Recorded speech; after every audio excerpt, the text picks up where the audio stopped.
Necessites un advocat i no saps on trobar-lo?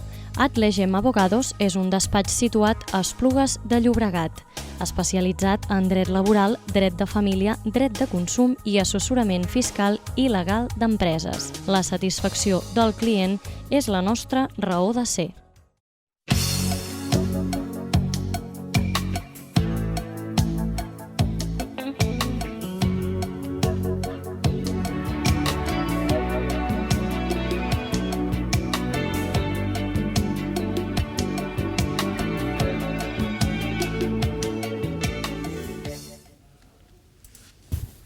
Hola, benvinguts a un nou programa de Fora Dubtes. Avui parlarem amb el Sergi Gil. Hola, Sergi. Què tal? Benvingut. I avui, Sergi, parlarem sobre l'arrendament de lloguer, però en concret amb les obres i les despeses. O sigui, qui s'encarrega de què? Perquè molt sovint ens podem trobar que un llogater troba que s'ha fet malbé alguna cosa, si l'ha de pagar ell o ha de pagar el propietari, l'arrendador. Sí, és un problema que ens trobem sovint al despatx. En altres programes vam parlar, en un programa anterior vam parlar del tema dels desnonaments. Ara considero que un altre dels problemes que també ens trobem molt al despatx és el tema de qui ha de fer front a aquestes obres que es realitzen o inclús si s'ha fet alguna cosa malbé, doncs qui ha de fer front a això. Exacte, perquè totes les obres són el mateix? No. És a dir, les obres seran càrrec de l'arrendador o podem distingir tipus d'obres? Hem de saber distingir entre tres tipus d'obres, d'acord? Que, bé, a la llei les distingeix en obres de conservació, obres urgents i obres d'aquelles que són pel mer ús de la vivenda en la que l'inquilí hi és, d'acord? Llavors, quines són cada una d'aquestes tipologies? Les de conservació, com el seu nom indica, són aquelles que serveixen perquè el pis o la casa estigui en unes condicions de salubritat i d'habitabilitat correctes perquè l'inquilí no tingui cap mena de problema un cop estigui dins d'aquesta vivenda. Llavors, de conservació què serien? Per exemple, tuberies? Exacte. Què més? Doncs... Una finestra entraria entre la conservació? No, si es trenca una finestra no. Sí, això seria del mer ús de la vivenda, d'acord? Llavors, altres obres que ens podem trobar, per exemple, si s'ha fet malbé algun envà, alguna paret, si inclús l'administració obliga a fer algun tipus d'obra en el propietari, doncs això també entraria dintre del que són les obres de conservació. Si, per exemple, ens trobem davant de fugues d'aigua amb humitats i de més, doncs això també estaria dintre del que són les obres de conservació. D'acord? I llavors, qui ha de fer front a aquestes obres? Doncs sempre el propietari. Perquè és el propietari el que ha de cuidar que l'inquilí, l'arrendatari, estigui en unes bones condicions dintre de la seva casa. Llavors, ens trobem també davant de les que són les obres urgents. Les obres urgents són aquelles que han passat ara, que suposen també un perill per la vivenda. Són aquelles que ens han vingut sobrevingudes i que, per tant, també és possible que les hagi de pagar l'inquilí, però sempre que notifiqui al propietari, després podrà demanar aquest import al propietari. Això a les urgents? A les urgents, és a dir, jo em trobo en una situació d'urgència, d'acord, que pot ser que estigui inclús en perill la pròpia estabilitat de la casa, d'acord? Llavors, com tipus què? Que trobes un forat a una paret o una columna que es pot enfonsar o al sostre, alguna cosa així, no? Sí, coses que siguin realment d'urgències. Per exemple, jo que sé que hi hagi un problema amb la barana de la terrassa que pugui estar a punt de caure o el que sigui, d'acord? Llavors, jo notifico al propietari d'aquesta incidència, jo em faig càrrec del cost d'aquesta reparació simplement pel caràcter d'urgència que té això. Quan dius jo, vols dir... Perdó, sí, l'inquilí. Jo com a inquilí, sí, faig front a aquest pagament simplement pel caràcter d'urgència i després, com he fet la notificació, llavors ja li passaré la factura al propietari que me l'ha de reembolsar. Perquè, per exemple, el tema de pintura, que és un tema que a vegades ens podem trobar molt sovint, no? Lloguem o anem a llogar un pis i trobem que s'han de pintar les parets, no?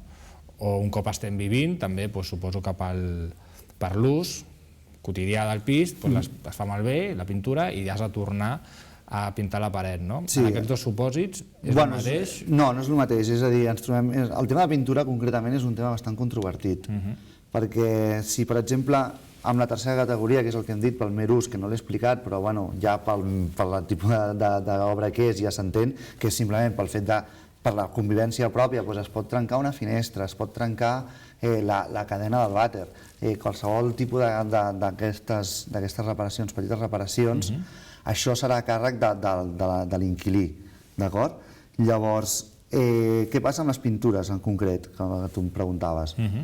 Si la pintura, per exemple, ve perquè s'ha de pintar la paret perquè han sortit unes humitats, d'acord? Aquí s'ha de fer que el propietari sigui qui pagui aquesta pintura, aquesta capa de pintura, d'acord? Però si, per exemple, s'ha fet malbé la pintura de les portes o d'un moble, doncs això ja entraria dintre del que seria el mer ús de la convivència i per tant sóc jo com a arrendatari qui ha de fer front a aquestes reparacions, a aquesta capa de pintura que hauria de ser dels mobles, portes o finestres o el que sigui. Perquè en el cas, per exemple, que hi hagi una obra de millora que faci el propietari, això, perquè ho vol el propietari, això ha de representar, ens pot pujar el lloguer per fer aquesta obra? Si és una obra de millora, sí, ens podria arribar a pujar el lloguer. Però ha de ser el nostre consentiment com a llogaters o no? O perquè ell imposa una millora, ens pot imposar una millora i pujar el lloguer o no? Sí, bueno, aviam, depèn òbviament, si tu no hi estàs d'acord, s'hauria de valorar quina millora és. És a dir, també s'ha d'anar molt en compte amb això i mirar cas per cas quin és el tipus d'obra que ens vol requerir el propietari. Si, per exemple, és una obra de millora que ens exigeix l'administració, sí que hauria de ser suportada per l'inquilí en aquest cas. Després, en quant a una mica en la línia que m'estàs preguntant, clar, la pregunta seria, haig de suportar jo com a inquilí totes aquestes obres i fins quin plaç jo haig de suportar aquestes obres, d'acord? Llavors, sí, haig de suportar-les i si les obres s'allarguen més de 20 dies del previst, d'acord? Llavors, no és que el propietari, com tu deies, em puja la renta, sinó que si duren més de 20 dies, me la baixa la renta, d'acord? Perquè jo no tinc per què suportar aquestes obres durant un plaç que a mi em suposi al final un perjudici. D'acord, perquè ara que parlaven també de despeses, de diners i tal, la fiança del pis, quan un llogater sembla que és un mes o... Sí, en els contractes de lloguer de vivenda, que són els que estem parlant, la fiança s'estableix que sigui d'un mes, que és el que diu la llei. Si ens anem a arrendaments de locals, que són els d'ús diferents de la vivenda, com diu la llei, llavors la fiança es pot allargar a 2 mesos. I què és una fiança? Una fiança és una quantitat de diners que es destina, que s'ha d'ingressar el que es diu a l'Institut Català del Sòl, a l'Incasòl, i serveix per fer front a aquells costos derivats de reparacions o de més que veiem que es deriven un cop finalitzat el contracte. És a dir, el propietari arriba al pis, un cop ha marxat a l'arrendatari, i veu que hi ha una porta trencada o hi ha una cadira que li falta una pota. Doncs això, aquestes quantitats, l'extrauria, la quantitat de reparació, el que costaria arreglar aquell moble, aquella porta o el que sigui, es trauria de l'import de la fiança. D'acord? S'ha de diferenciar, perquè aquí vull deixar-ho molt clar, i és que he dit que hi ha un mes de fiança, i moltes vegades que demanen 2, però el correcte és un mes de fiança i un mes de garantia de garantia addicional. Per què dic això? Perquè la fiança única i exclusivament és per pagar desperfectes del pis un cop ha marxat l'inquilí. Mai pel fet que jo no pago un mes, em falta un mes de pagar i com he deixat un mes de fiança, doncs jo treuré la fiança. No, això és la garantia addicional, d'acord? La fiança no serveix per pagar impagaments de renta que he fet com a inquilí. Perquè la fiança és una obligació legal, però aquest dipòsit de garantia que m'has parlat per diferenciar la fiança, això ho disposa també la llei, que és obligat a fer o no? Es podrà fer. O sigui, és potestatiu. Exacte, és potestatiu. És un aval que té el propietari en casos d'impagament per part de l'arrendatari. O sigui, el que és legal, diguem-ne, és la fiança. Exacte. Obligatori és la resta, la garantia, o sigui, el dipòsit de garantia és potestatiu per part del... I pot ser una mensualitat de renta, dos, el que es pacti, no? El que es pacti, exacte. No hi ha límit? Poden demanar 2 anys i... El que vulgui, el que estigui disposat també l'inquilí de pagar. Exacte. Interessant. Una cosa que vull també deixar clara, que també hi ha molts problemes, ja que estem amb el tema de la fiança, és quin seria el procediment per recuperar aquella fiança, d'acord? Llavors, perquè ens ho trobem molt en el despatx. Recuperar què vols dir? Doncs, clar, si no hi ha cap desperfecte ni res, jo tinc dret a que se'm retorni aquesta fiança. Tu com a inquilí, perquè l'has pagat tu. Exacte, simplement la fiança és això, és una fiança, és com una garantia, no és la garantia que estem dient, però sí que és com una assegurança que el propietari cobrarà en el cas que hi hagi uns desperfectes. Per tant, si no hi ha uns desperfectes, tu, propietari, m'has de retornar aquests diners. D'acord? Llavors, 8 dies, el plaç que té el propietari per recuperar aquella fiança són 8 dies... Propietari a l'inquilí? No, primer el propietari, perquè el propietari la inscriu en l'Incasòl. D'acord? Llavors, jo marxo del pis, jo, inquilí, marxo del pis i el propietari té 8 dies per reclamar-li l'Incasòl. Jo directament, com a inquilí, no puc. No, ha de ser el propietari. Els diners són de l'inquilí, però ha de ser el propietari que ha de fer la gestió. Fa la gestió el propietari. El propietari ha de demanar l'Incasòl, té 8 dies per fer-ho, d'acord? I llavors l'Incasòl, amb un plaç de 21 dies, li tornarà els diners al propietari i el propietari en 30 dies, a comptar des que ha finalitzat el plaç del contracte, és a dir, que li quedaran doncs són 28 i 21, 8 i 21, 29 dies, li quedaran un dia, 2 dies escacs, un dia i escacs per tornar-li la fiança a l'arrendatari. És a dir, des que acaba el contracte fins que es retorna la fiança no poden passar més de 30 dies.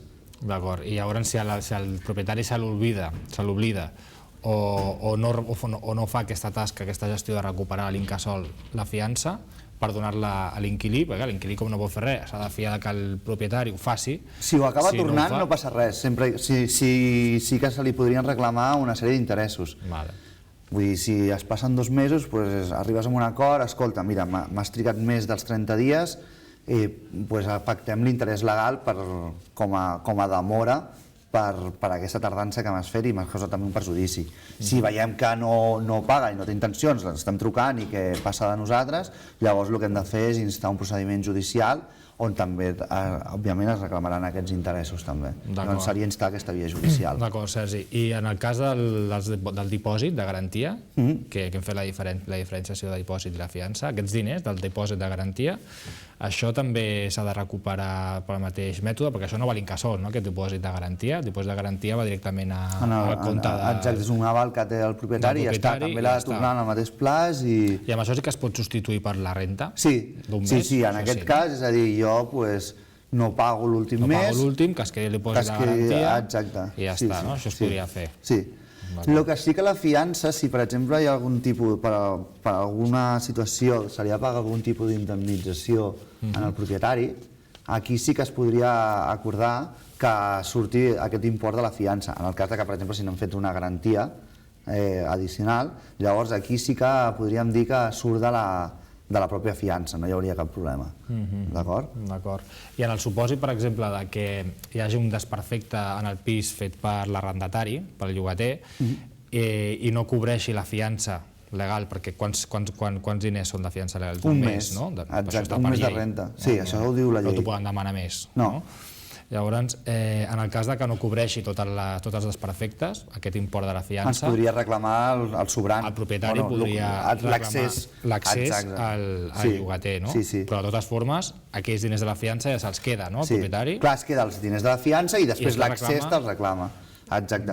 I també, en aquest sentit, jo el que recomanaria, sempre, i a més és una cosa que sempre els hi faig dir en aquells que fan un contracte, tant al llogater com al propietari, és que per evitar problemes és que incloeixin un annex en el contracte de lloguer on figuri l'inventari de béns que hi ha en aquell pis i fotografies, sobretot fotografies de conservació dels mobles, portes, finestres i qualsevol altra cosa susceptible de poder patir algun tipus de desperfecte. Per què? Perquè després demostra tu que aquella porta que potser estava ja malament des d'un principi no ho has fet tu o no. Per tant, si tu veus que hi ha una porta que té una sèrie de ratllades, per exemple, o que no funciona bé, o el que sigui, foto i incluir-ho en el propi contracte, que després no hi hagin problemes. I aquí una última pregunta, jo crec que efectes una mica introductoris, perquè ja se'ns acaba el temps, però entenc que aquí la gestoria, que ha mediat, per exemple, que et trobes molt, no? O sigui, gestories que medien per compra i venda, l'intermediari, la gestoria, que sigui,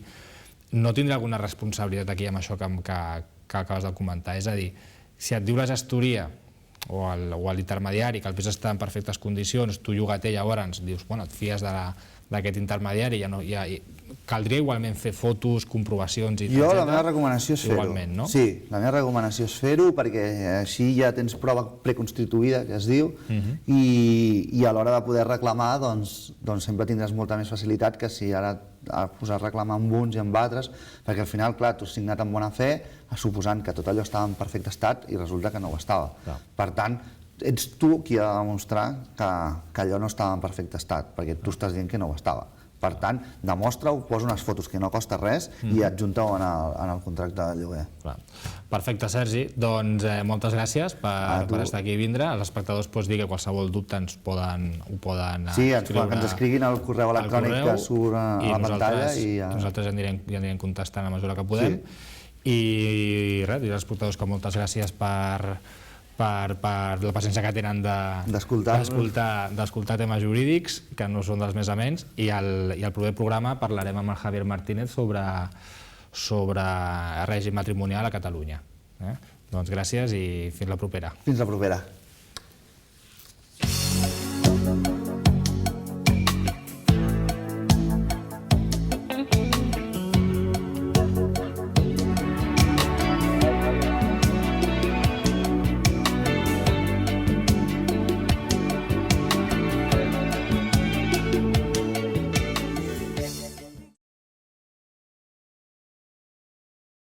Necessites un advocat i no saps on trobar-lo? Atlegem Abogados és un despatx situat a Esplugues de Llobregat, especialitzat en dret laboral, dret de família, dret de consum i assessorament fiscal i legal d'empreses. La satisfacció del client és la nostra raó de ser.